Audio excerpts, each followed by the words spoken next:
Bonsoir les loulous, nouvelle histoire qui se déroule en ville. Des enfants très malins, première partie.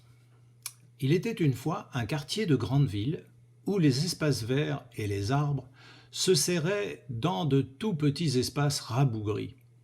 Les enfants jouaient au ballon sur le béton ou de l'asphalte, habitués qu'ils étaient à ne pas avoir de verdure autour d'eux. Pourtant, un petit groupe d'enfants avait envie de voir des herbes, des fleurs et des insectes et toutes sortes d'animaux.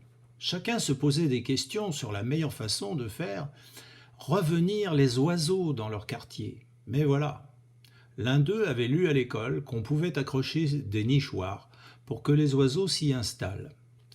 Mais il ne savait pas fabriquer de tels objets. Et puis, où trouver les matériaux pour commencer ? Un petit garçon et une petite fille du groupe réfléchirent ensemble pour trouver des solutions à ces problèmes. Le petit garçon. « Qui peut trouver des planches pas trop épaisses ?»« Moi !» crièrent plusieurs enfants. La petite fille. « Qui peut apporter des outils ?»« Quels outils ?»« Eh bien, une scie, une perceuse, de la colle et des vis peut-être. »« D'accord, on y va, et on se retrouve demain avec tout ce qu'il faut derrière l'immeuble » crièrent le groupe avec enthousiasme. Le petit garçon, qui était très motivé, mais aussi assez malin, se rendit sur Internet et copia un plan de nichoir assez simple à réaliser et le déposa précieusement sur son bureau. La petite fille, de son côté, avait réuni des outils et quelques crayons pour tracer les pièces sur le bois. Avant d'aller se coucher, et c'est la tête pleine de rêves qu'elle s'endormit en imaginant des centaines d'oiseaux chantant autour de son immeuble. Le lendemain, le petit groupe se retrouva au lieu convenu et chacun avait pensé à apporter des choses pour la construction, ce qui rassura sur la faisabilité du projet. Le petit garçon mesura les pièces à découper et traça avec l'aide d'un plus grand chaque partie du futur nichoir. Un autre prit la scie et après quelques essais difficiles, les pièces sortaient enfin de la grande planche qu'ils avaient trouvée.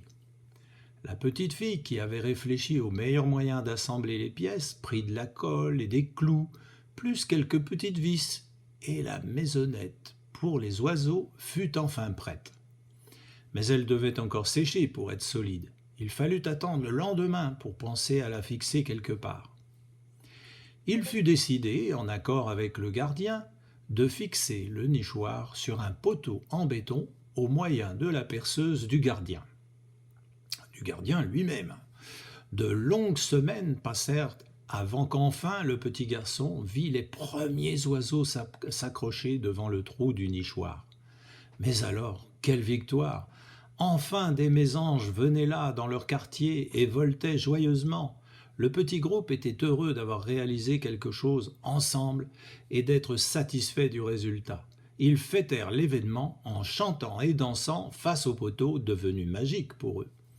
Le petit garçon et la petite fille s'endormirent, la tête pleine d'oiseaux magnifiques. Il ne restait plus qu'à apporter des végétaux à présent. Mais ça, ce serait une autre histoire. Bonne nuit les loulous.